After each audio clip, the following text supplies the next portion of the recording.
성탄의 큰 은혜가 교회 중에 오늘 예배하는 우리 가족들 모두의 삶에 풍성해지시기를 주님의 이름으로 축원합니다.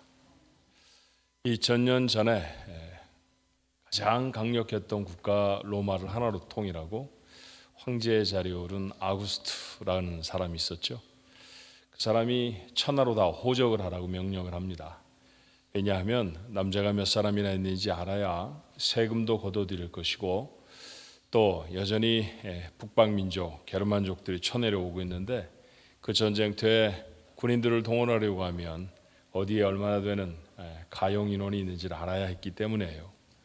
로마가 다스리는 모든 지역의 젊은이들이 다 자기의 고향으로 가서 호적을 해야 했습니다. 번거롭지 않았을까요? 대단히 불평이 많았을 것 같아요. 왜 이런 일을 하라고 해가지고 그런 생각 했을 것입니다. 더군다나 팔레스타인에 살던 젊은 사람들은 분노가 더해졌을지도 모릅니다. 자기들 왕도 아니잖아요. 사실은 로마의 점령이 되어져서 하는 수 없이 로마 황제의 이야기를 듣고 있는 팔레스타인의 젊은이들은 아마 불평이 가득한 채로 자신의 고향으로 갔을지 모릅니다. 그들 중에 한 사람이었을까요? 요셉이라고 하는 젊은이도 만삭이 되어진 자기 아내를 이끌고 베들레헴이라는 곳으로 호적하러 가지요. 이 요셉이라는 청년의 인생도 참 기구합니다. 어떻게 살았는지, 얼마나 재물을 가졌는지 우린 그런 건 잘 몰라요. 그렇지만 정혼한 여인이 얼마 전에 갑작스럽게 아이를 갖습니다. 정말 신기한 방법으로 아이를 갖게 됐거든요. 자식과는 아무런 관계도 없었는데 갑작스러운 임신을 하게 됐고, 꿈에서 하나님이 가르쳐 주시기는 했습니다. 그건 성령으로 된 것이니 걱정하지 말고 마리아를 데려오라. 그래서 데려와 아내를 삼긴 했는데 마음이 편했을 리는 없지 않았을까요? 자, 점점 불러오는 배, 아내가 감당이 안 되는데 호적하러 가긴 해야 했고, 그래서 팔레스타인도 사실은 겨울엔 추워요. 눈이 오는 것도 있었고, 요즘처럼 지구가 따뜻하지 않았을 때는 아마 더 추웠겠죠. 그 어려운 걸음을 나선 길이었습니다. 그런데 베들레헴에 도착해 보니까 들어갈 방이 하나 없네요. 이곳저곳에 대문을 두드렸을 것입니다. 고향 떠난 지 제법 됐을 터이니까 아는 사람이 있었을까요? 아는 사람 어쩜 수소문 해가면서 물었는데 모두가 다 호적을 하러 그곳에 와 있기 때문에 이미 방은 다 없어져 버렸고, 이 젊은 부부가 가서 쉴 수 있는 방이 없었죠. 그런데 큰일 났습니다. 갑작스럽게 진통이 시작되고 아이를 낳게 생긴 거예요. 잠을 자는 게 문제가 아니라 출산을 해야 하는 큰 문제가 있었습니다. 얼마나 젊은이의 마음이 다급했을까요? 겨우 얻어 구한 곳이 여러분도 아시죠? 어디였나요? 마구간이었습니다. 그 짐승 들인 마구간에 지푸라기를 좀 모아놓고 그곳에 아내를 눕히죠. 그리고 출산을 했습니다. 그날 하루가 아마도 100년처럼 길었을 그런 고단한 시간이 아니었을까. 그렇게 요셉과 마리아라고 하는 젊은 부부는 2000년 전 오늘이라는 시간을 지났을 것입니다. 많이 복잡한 세상이죠. 그런데 그런 성탄에 있었을 사건들을 생각해 보니까 오늘이라고 다를까 그런 생각이 들었습니다. 전 세계적으로 참 많은 나라들이 있지만 그 나라를 이루고 있는 사람들 중에 나는 우리나라 너무 좋아, 그런 사람 그렇게 많지 않은 것 같아요. 이곳저곳에서 불만이 가득하고 볼멘 소리들이 터져 나옵니다. 왜 세금은 이렇게 많이 걷어들이느냐고, 왜 이렇게 삶은 팍팍하고 어려워지느냐고 이구동성으로 이곳저곳에서 이야기를 하죠. 전쟁은 끝이지 않는 소용돌이 속에 있고요. 뉴스를 켜기가 무서울 정도로 뉴스를 열어보면 누가 누구를 죽이고 누가 누구를 뺐고 어디는 어떻게 부서졌고 좋은 이야기라고는 하나도 없는 것 같아요. 그렇죠? 여러분, 뉴스라는 단어를 어떻게 만들어졌는지 아시잖아요. NEWS.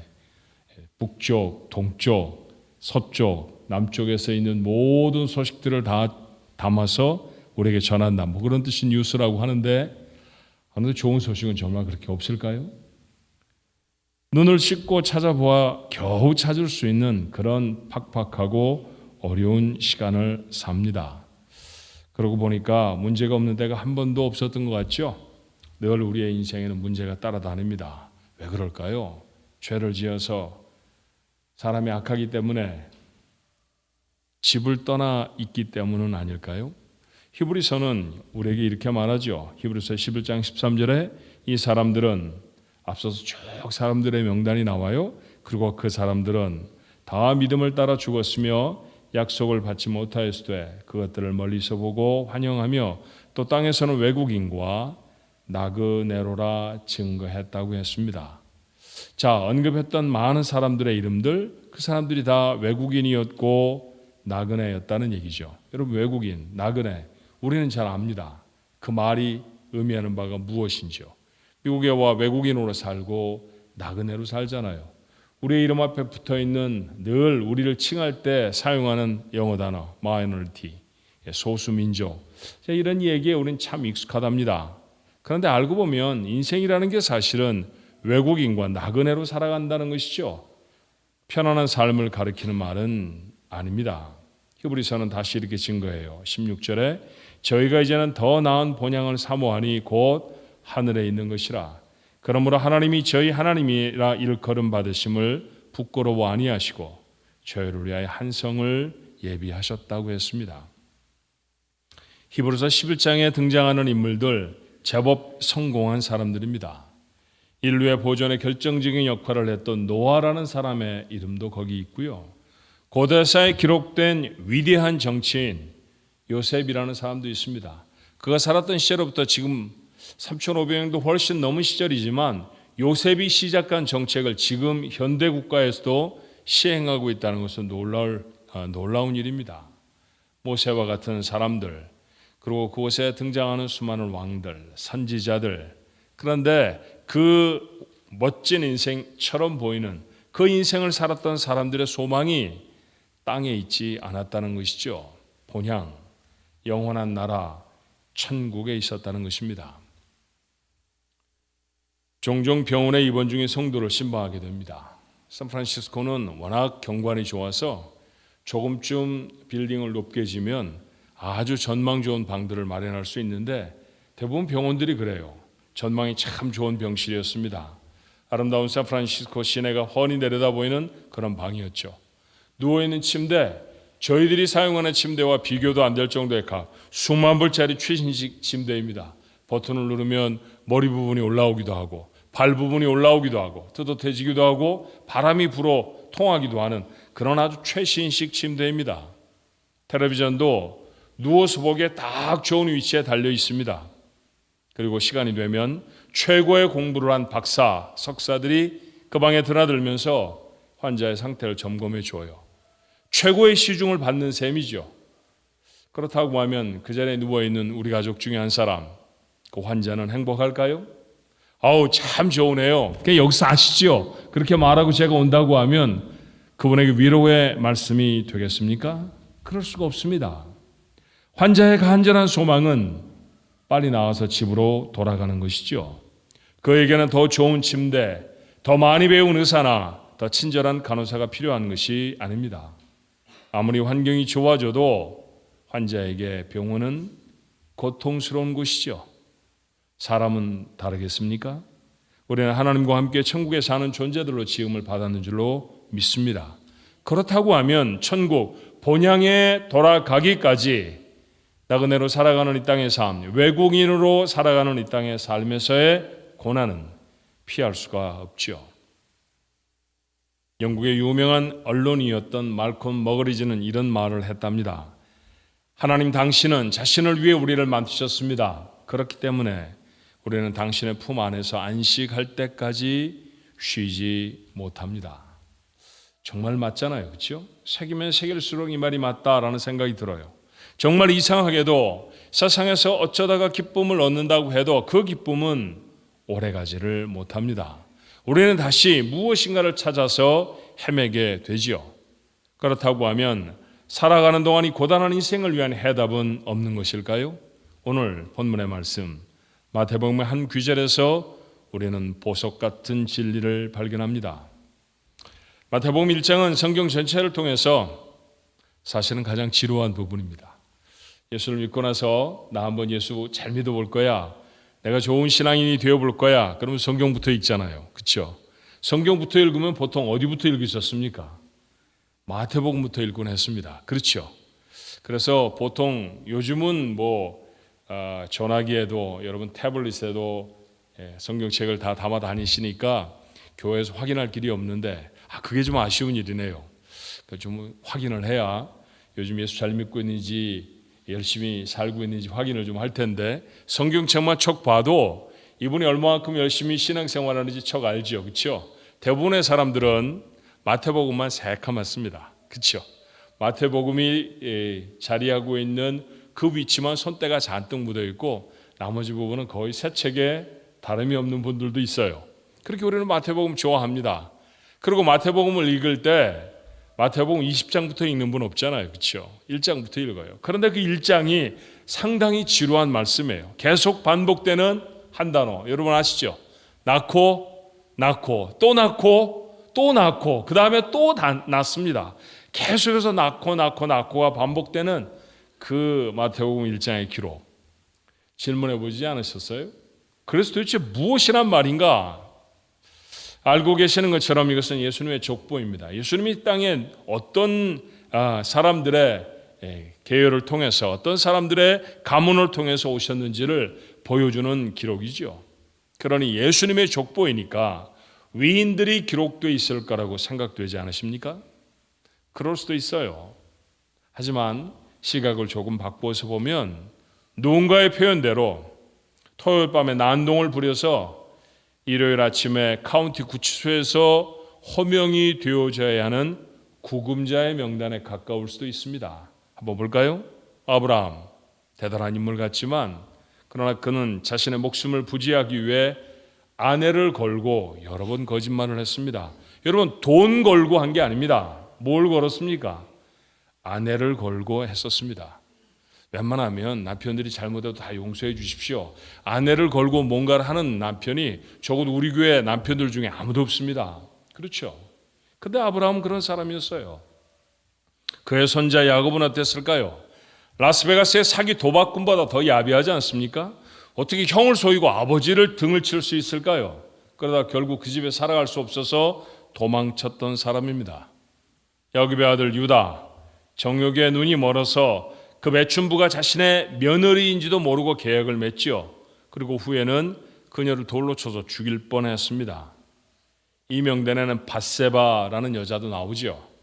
동기가 의심스러운 곳에서의 목욕, 왜 하필이면 그곳에서 그렇게 목욕을 했을까? 저는 지금도 의심이 됩니다. 그리고 그 덫에 걸린 이는 이름도 유명하고 지금도 국기에 어느 나라의 국기에 그의 이름이 달려져 있는 벼를 새겨놓은 다윗이라고 하는 사람입니다. 그 다윗은 또 어떤 사람이었을까요? 죄를 덮으려고 부하를 죽음으로 내몰았죠. 뻔뻔스럽게 그 부하의 아내와 결혼도 했던 인물이랍니다.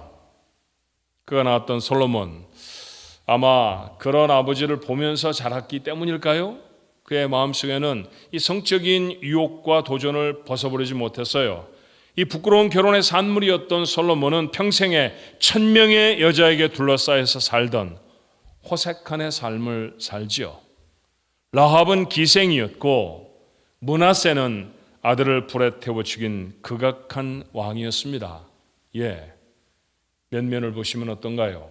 족보에 오른 왕들의 절반은 악인이었고 절반은 욕심스럽게 자기 배를 채운 사람들이었으며 몇몇 사람을 제외하고는 다 우상을 숭배했습니다. 전부는 아니라고 해도 우리 인생의 전투들을 그대로 보여주는 증거들 아닙니까? 그런데 그 족보들을 읽어나가다 보면 그 부끄러운 역사의 종지부가 지켜지지요. 오늘 우리가 나눴던 본문의 말씀 16절입니다. 야곱은 마리아의 남편 요셉을 낳았으니 마리아에게서 그리스도라 칭하는 예수가 나시니라. 더는 다른 사람도 다른 사건도 없습니다. 주님이 마지막입니다. 주님이 마지막으로 적혀져 있는 이 족보를 통해 우리가 마음에 담아야 할 메시지가 뭘까요? 왜 하나님은 구세주의 족보에 이런 형편없는 사람들을 적어 넣으셨을까요? 하나님이 우리가 사는 세상을 아신다는 얘기죠. 거짓과 술수를 부려서 한 재산을 챙겨 보아도 평안할 수 없다는 사실을 아십니다. 1000명의 여자와 쾌락을 추구해 보아도 행복할 수 없다는 사실을 아시죠? 고향을 떠나서 이방인으로 세상을 살아가는 우리들의 불안과 초조를, 아무런 효험도 없는 노력과 애씀을 아십니다. 그 마지막은 그래서 주님이죠. 예수 그리스도, 그분의 뒤로 아무 걱정이 없습니다. 번영을 떠난 우리의 고단한 삶을 위한 유일한 해답, 그것은 바로 예수 그리스도이셨습니다. 오늘 말씀의 제목처럼 그분이야말로 우리 인생의 최고의 선물인 줄로 믿습니다. 인생은 문제로 가득 차 있잖아요. 그런데 그 인생 최고의 선물로 주님을 받았습니다. 오해하지 않아야 할 거예요. 그러므로 수많은 문제와 어려움들을 예수님이 다 해결할 것이다, 이런 얘기는 아닌 것 같아요. 이것이 성경이 우리에게 가르쳐주는 바가 아니죠. 그분은 우리가 병들고 가난하고 상처받고 신음하면 우리를 불쌍히 여기셔서 고쳐주시고 우리의 필요들을 채워주시기도 합니다. 그분은 병든 자를 고치셨고 가난한 자를 부하게 하셨으며 고통스러워하는 자, 그 고통에 견딜 수 없어 하는 자들을 돌아보셨어요. 하지만 예수님은 우리 인생에 이 일을 이루기 위해 오신 분이 아니셨죠. 이런 성경 구절 하나를 생각해 볼까요? 빌립보서 4장 19절의 말씀은 여러분이 너무나 좋아하는 말씀입니다. 그 말씀은 이렇게 되어 있죠. 나의 하나님이 그리스도 예수 안에서 영광 가운데 그 풍성한 대로 너희 모든 쓸 것을 채우시리라. 아멘이 한 옥탑 올라가잖아요. 봐요. 예, 아멘, 아멘입니다. 무엇 때문에 여러분의 마음에 아멘이 터져 나오나요? 너의 모든 것을, 너의 모든 쓸 것을 채우시리라. 그런데 여러분, 성경을 읽어보십시오. 이 말씀의 정말로 핵심은 너희 모든 쓸 것을 채우시리라가 아닙니다. 정말로 중요한 것은 예수 안에서라는 말씀이고 영광 가운데라고 하는 말씀이에요. 다시 말하면 하나님은 예수님 안에서 의미 있는 채워짐이 아니라고 하면 우리의 채워짐에 관해 아무런 관심이 없으십니다. 하나님의 영광을 나타내기 위한 것이 아니라고 하면 하나님은 절대로 우리의 인생을 채우지 않으시죠. 하나님의 백성을 향한 하나님의 영광이 무엇일까요? 하나님 백성됨입니다. 어떤 것이 하나님의 백성됨입니까? 이 땅에 소망을 두지 않는 마음, 본향을 바라는 마음이죠.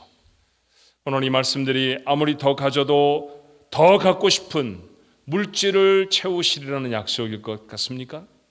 결국은 쓰러져 땅에 누일 생명의 길이를 조금쯤 더 늘리시겠다는 약속입니까? 올라서기가 무섭게 다시 내려와는 명예의 정점에 잠시 두시겠다는 그런 약속일 리가 없습니다. 영혼을 향해 가는 사람들의 삶을 위해서 그의 필요를 채우시겠다는 약속이죠. 살아가며 우리는 늘 목이 마릅니다.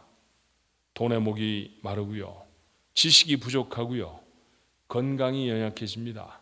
이것들에 대한 갈망이 있습니다. 그런데 성경은 이렇게 말해요. 전도서 3장 11절의 말씀에 사람에게 영원을 사모하는 마음을 주셨느니라. 우리의 갈망은 세상을 향한 것이 아니어야 한다는 것 아닙니까?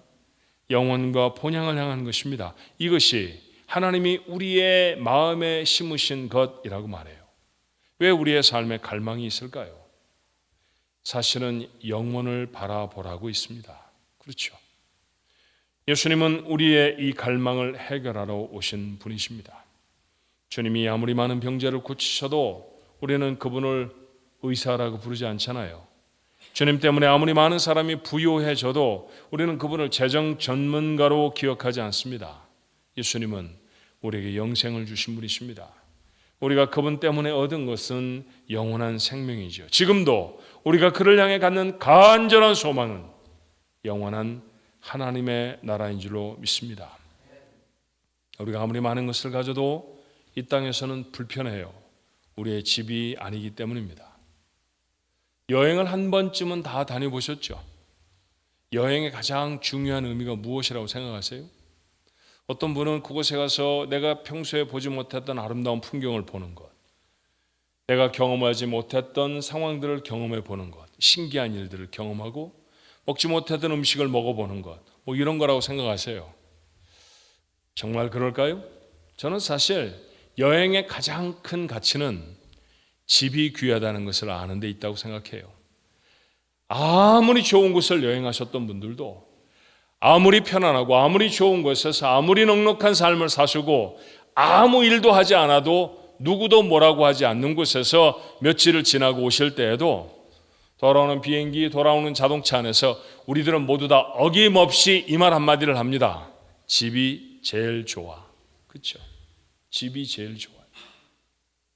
어쩌면 그 사실을 알려고 우리는 그렇게 많은 여행들을 하는지 몰라요?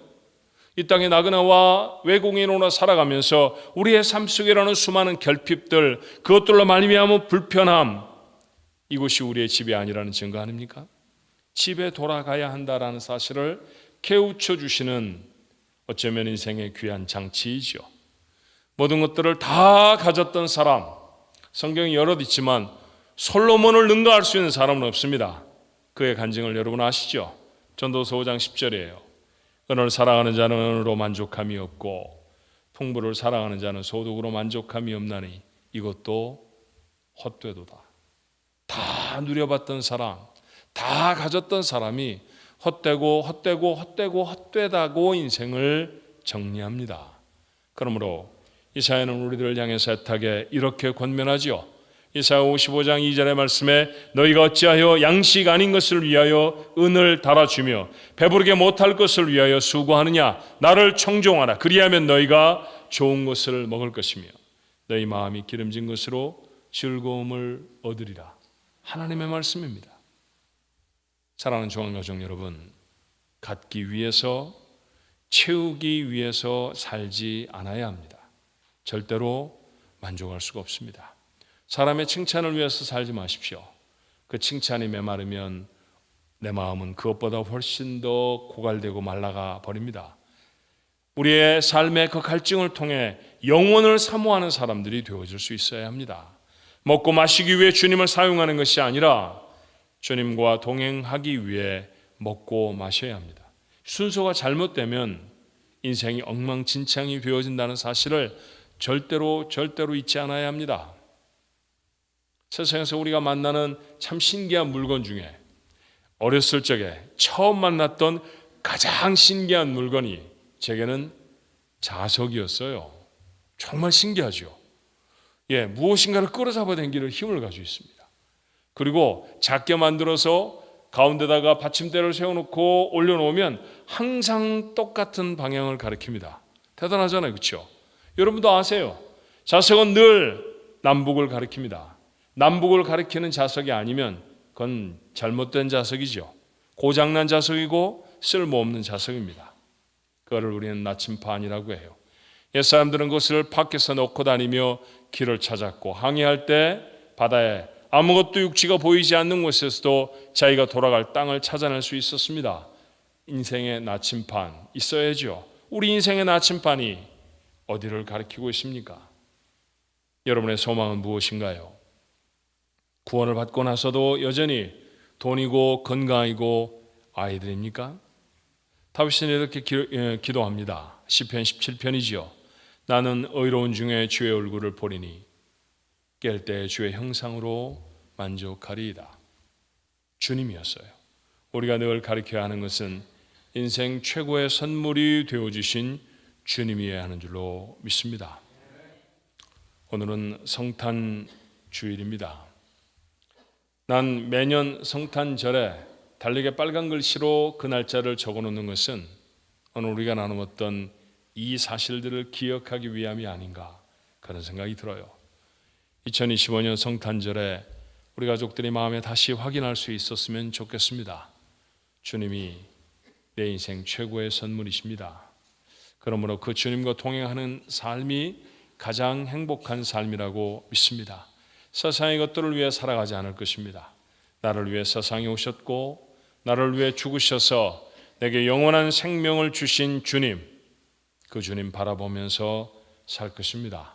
그렇게 우리의 남은 인생을 살아내는 예수님 닮은 사람들, 우리 가족들 모두의 삶이 되기를 주님의 이름으로 축원합니다.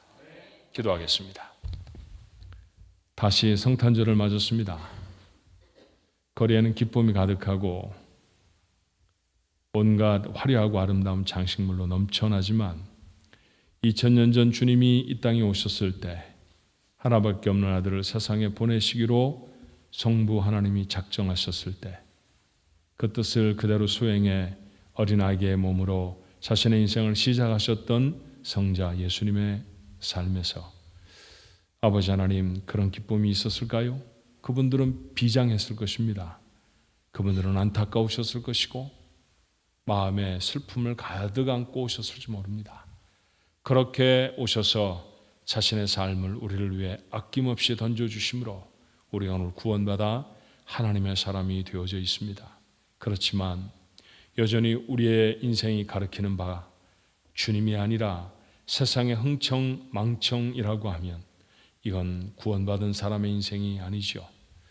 한 해를 그렇게 부지런히 살아가던, 아니 어쩌면 향방도 알지 못한 채 이곳저곳으로 뛰다니던 저희들의 삶을 정돈해 성탄절에 마음을 모아 주를 바라보게 하시니 감사합니다. 주님께로 우리의 시선을 모읍니다. 마음을 모읍니다. 아무리 많이 가져도 이 땅은 우리의 집이 아닙니다. 돌아갈 하나님의 나라가 있습니다. 아무리 사람들이 우리를 보고 칭찬해 주어도 주님, 우리는 그 모습에 만족하지 않습니다. 우리가 닮아야 할 모습은 예수 그리스도의 모습인 것이죠. 그렇게 하나님의 영광을 위해서, 하나님이 원하시는 삶을 위해서, 주님이 기뻐하시는 삶을 살아가는 저희들이 되어지도록 저희들에게 역사하여 주시옵소서. 주님의 오심을 다시 마음속에 담는 우리 가족들 모두에게 이 거룩한 다짐이, 이 거룩한 믿음의 결단이 새로워지는 복된 주일이 되도록 이 성탄주일에 역사해 주옵소서. 예수의 이름으로 간절히 기도하옵나이다. 아멘. 우리 하나님 앞에